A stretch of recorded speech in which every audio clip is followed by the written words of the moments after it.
Assalamualaikum warahmatullahi wabarakatuh. Perkenalkan, nama saya Helsa Novitasari dengan NPM 19211437 kelas 6A. Saya di sini akan mempresentasikan hasil proposal saya yang berjudul pengaruh pemberian ekstrak etanol buah balaka dengan nama latin Phyllanthus emblica L terhadap efek perlindungan toksikosis hematologi pada tikus yang diinduksi doxorubicin. Dengan dosen pembimbing saya, Pak Diki Miswanda, SPD, MSI. Belakang, doxorubicin merupakan antibiotika antitumor golongan antrasiklin yang sering digunakan untuk kemoterapi berbagai jenis kanker seperti leukemia, limfoma, kanker payudara, kanker paru-paru, kanker tiroid, dan kanker ovarium. Aplikasi terapi doxorubicin memiliki beberapa masalah seperti toksik terhadap jaringan normal selain sel kanker, kecenderungan muncul resistensi dan adanya efek samping kardiomyopati, congestive heart failure. Efek yang umum terjadi pada penggunaan doxorubicin adalah mielosupresi akut dan kardiotoksisitas. Salah satu upaya pencegahan efek samping doxorubicin yaitu dengan pemberian bahan alam. Salah satu bahan alam yang berpotensi dalam menghambat penurunan jumlah profil hematologi adalah balaka dengan nama latin Phyllanthus emblica L. Tanaman balaka merupakan tanaman yang sering digunakan oleh masyarakat sebagai bahan obat tradisional. Tanaman ini di India telah digunakan untuk mengobati penyakit kanker, diabetes, hati, dan gangguan jantung, dan anemia. Aktivitas biologi tersebut diduga disebabkan oleh adanya senyawa-senyawa aktif dari metabolit sekunder yang terkandung di dalamnya, khususnya senyawa dari golongan fenolat dan flavonoid. Buah balaka mengandung senyawa-senyawa fenolat seperti geranin, quercetin, isokorilagin, quercetin, dan keferol. Selain itu, tanaman ini juga mengandung senyawa asam kalat, asam elagat, dan senyawa aveganin dan asam ascorbat juga pernah ditemukan dalam tanaman balaka. Pengaruh pemberian ekstrak etanol buah balaka terhadap efek perlindungan toksikosis hematologi pada tikus yang diinduksi doxorubicin untuk menilai efektivitas dari ekstrak etanol buah balaka dalam menghambat terjadinya keparahan leukositopenia, anemia, dan trombositopenia akibat dari penggunaan doxorubicin. Di sini bisa dilihat, inilah contoh buah balakanya. Selanjutnya, ada rumusan masalah. Yang pertama, apakah EEBB mampu memberikan efek perlindungan terhadap toksikosis hematologi pada tikus yang diinduksi dengan doxorubicin? Yang kedua, apakah pengaruh pemberian ekstrak etanol terhadap buah balaka dapat menghambat terjadinya keparahan leukositopenia, anemia, dan trombositopenia akibat dari penggunaan doxorubicin?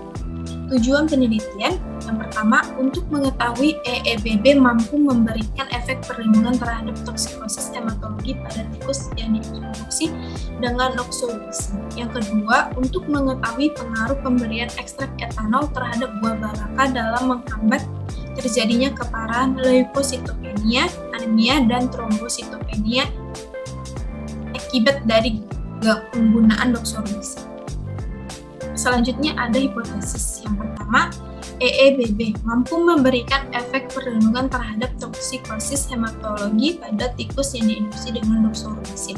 Yang kedua, pemberian ekstrak etanol terhadap buah balaka dapat menghambat terjadinya keparahan leukositopenia, anemia, dan trombositopenia karena adanya bukti aktivitas senyawa-senyawa bioaktif dalam ekstrak buah balaka. Lalu, di sini ada rancangan penelitian.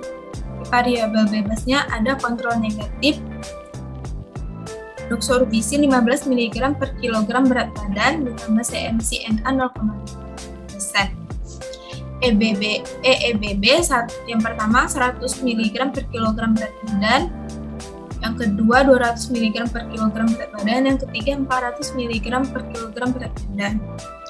Lalu tikus di toksikosis hematologi. Di variabel terikatnya itu ada peningkatan nilai profil hematologi. Di profil hematologi itu dia menyangkut dengan leukosit, hemoglobin, eritrosit, dan trombosit. Parameternya itu profil hematologi yang tadi, dan kontrol normal yang bisa dibilang tanpa perlakuan. Selanjutnya ada karakterisasi. Pemeriksaan makroskopik. Pemeriksaan makroskopik itu dia berwarna hijau kekuningan dengan rasa masam atau kecut. Lalu ada pemeriksaan mikroskopik. Pemeriksaan mikroskopik itu dia terdapat jaringan parenkim, jaringan gabus, minyak atsiri, serat, dan trikoma. Penetapan kadar air dia itu menghasilkan 5,97% yang artinya memenuhi syarat. Penetapan kadar sari larut dalam air dia itu 41,97%. Penetapan kadar abu tidak larut asam dia itu menghasilkan 0,26%. Penetapan kadar abu total dia menghasilkan 4,25%. Penetapan kadar sari larut dalam etanol dia menghasilkan 44,93%. Dia lebih besar dari kadar sari larut dalam air. Selanjutnya di sini ada screening fitokimia. Screening fitokimia itu terbagi dalam 6, yaitu pemeriksaan alkaloid, pemeriksaan glikosida, pemeriksaan flavonoid, pemeriksaan tanin, pemeriksaan saponin, dan pemeriksaan steroid atau triterpenoid. Keenamnya ini dia mengandung hasil positif senyawa screening fitokimia. Di dalamnya ada senyawa dalam buah balakannya. Selanjutnya ada pembuatan ekstrak buah balakan. Yang pertama itu serbuk simplicia buah balakan. Yang pertama itu dimasukkan ke dalam wadah kaca berwarna gelap. Lalu dimaserasi dengan pelarut etanol 96% sebanyak 15 liter. Lalu wadahnya ditutup, kemudian didiamkan selama 5 hari. Setelah 5 hari, maserat dan ampas dipisahkan, lalu dimaserasi kembali dengan pelarut etanol 96% sebanyak 5 liter dan didiamkan lagi selama 3 hari. Setelah didiamkan selama 3 hari, lalu dipisahkan kembali maserat dan ampasnya. Setelah itu, lalu digabungkan semua hasil maseratnya saja. Setelah digabungkan hasil maseratnya itu, diuapkan dengan rotary evaporator pada suhu 40-50 derajat Celcius, lalu dipekatkan di penanas air, dan kita dapat menghasilkan ekstrak mentahnya. Selanjutnya di sini ada pengelompokan uji percobaan.